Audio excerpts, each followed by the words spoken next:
From One Piece chapter 972. This might be the best fucking flashback that I've read in One Piece, man. The way that Oden was like, look, I might not make it out of here, but in 20 years, there's going to be a war that's coming.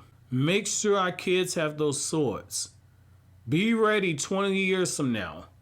Like, Oden knew what he was getting into. And I gotta say, man, when Kaido pulls the pistol out, and this man says, I'm gonna put you out of your misery right now. Your body's already dead. What I like is how, without actually using the cliche, Oda does what a good writer does, which is, he didn't use the cliche. So the way that the cliche would go would be, your body's dead, but your spirit is still living. So the lesser writer would have Oden say, well, my spirit's still strong. That's not what Oden said. Rather, that's what he showed you. So in that moment after that, this man showed you his spirit because he's like, look, my name was Oden. I was born to boil. And he's shit talking with his last breaths. That right there is what separates Oda from your average mangaka. Your average mangaka would take the low-hanging fruit. In this instance right here, Oda captured the cliche, but did it in a way to where you didn't have to rely on the actual dialogue. And I like that. Like that shot that was blacked out where you saw this man get the bullet through the head. That was so beautifully done. That was so beautifully done. Somebody's like, you are a sadistic motherfucker. Talking about somebody getting capped through the head is beautifully done. But I love what you see right here, because in this moment, you essentially saw how this man went through all these trials and tribulations and struggles, and with his last actions, he kept his people alive, he inspired the people that were watching, and he died believing in who he was as a person. I love that right there. That was such a powerful scene. That is a beautiful death. Like, it broke me reading it, as I realized this dude's gonna get shot. After everything that he's been through, a fucking bullet is gonna kill him. That fucked me up.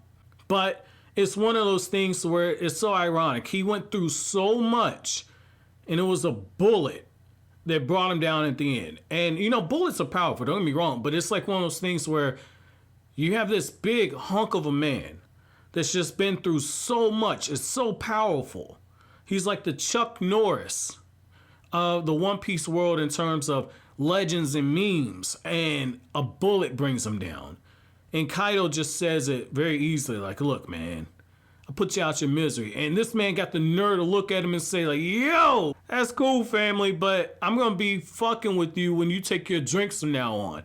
I don't care if the people forget me. You better build your strength up, bitch. Like, I love how this man was just throwing out the smoke, even though his own body was smoking. Bars!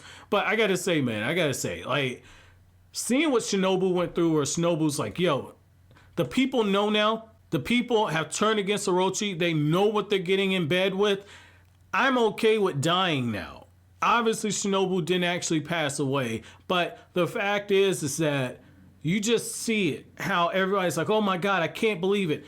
Oden was actually saving us, and they're watching now as this man's boiling alive through different eyes. And even though this man had these folks calling for his death, saying they got better things to do with themselves, even though that happened, this man's still sitting there saying, I appreciate your support.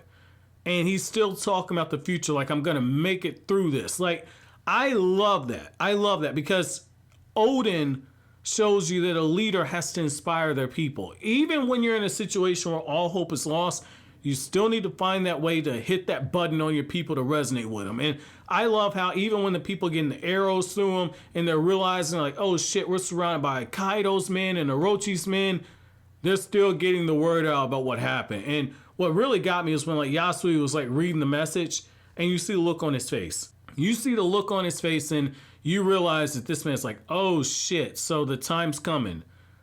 Oden's really gonna die. And what I like here is how, you know, you see how this man immediately starts talking. He's like, look, so what is it 700 degrees? Orochi's like, Boil that shit even higher. Burn them alive. Burn them alive. This was sneaky motherfuckers even saying, like, yeah, 1 minute before the time limit passes, I change it to death by firing squad. He's like that little kid that back when you had to play next door to somebody. So I'll date myself a little bit. Like back when you used to play PlayStation and Nintendo 64 and you had like multiple consoles, you had that one person to go up and press the reset button or rip out the controller. You usually get your ass beat when you did that. But the other thing on that too is that's always that person that like they rage quit.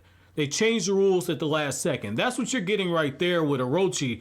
And I like how, you know, like Kanemon's just like, yo, it's real convenient that these motherfuckers are sitting there saying like they care now. But what I like here is that like Oden is looking and saying like, look, man, I learned some shit when I was out at sea. You need to listen closely. I'm putting my dream into your hands, and I believe it was Raizo who says, no, like, your dream is our dream now, Master Oden. But Oden says that the whole reason why Wano was closed off was because of the Kozuki clan. We closed it off. And it was to protect Wano from this great external threat.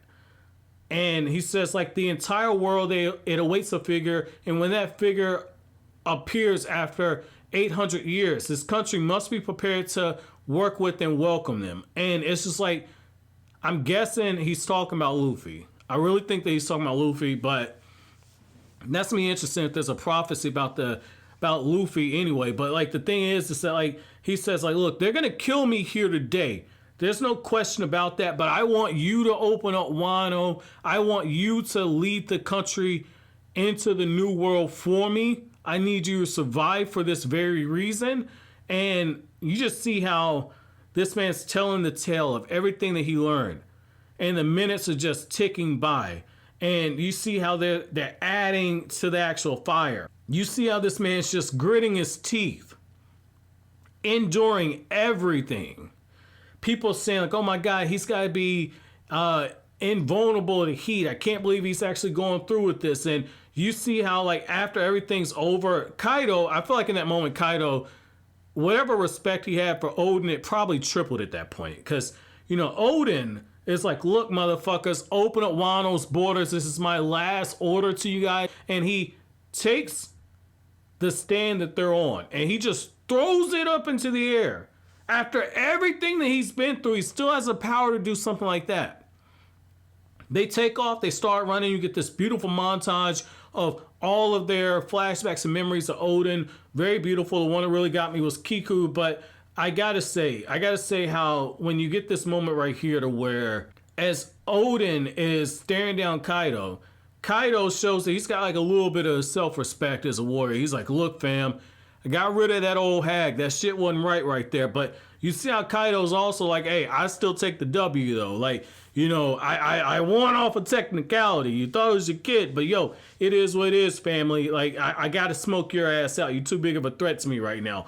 I like that right there. And I like how, you know, you just see how Toki, her face is broken at the end. And she's saying, look ahead, Oden, 20 years in the future. That scene right there broke me, especially when you see how Hiyori is just absolutely asleep.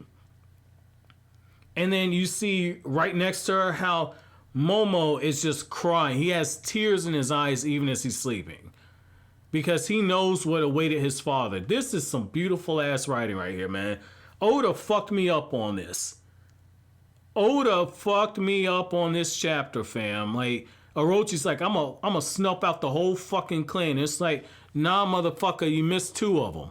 And that's going to bite you in the ass. I love that right there. I love that. So my question to you guys is like, when you heard like Oden saying like, yeah, you know, we closed off everything because 800 years later, we knew that there's going to be a figure that shows up. Who did you guys think that figure is? And if you're current on the manga, have they disclosed who that figure is? Let me know down in the comment section below. But as always, guys, if you like anything I had to say, don't forget to comment, rate, subscribe, and share. Thank you so much for watching all the way to the end. Have an awesome day, guys.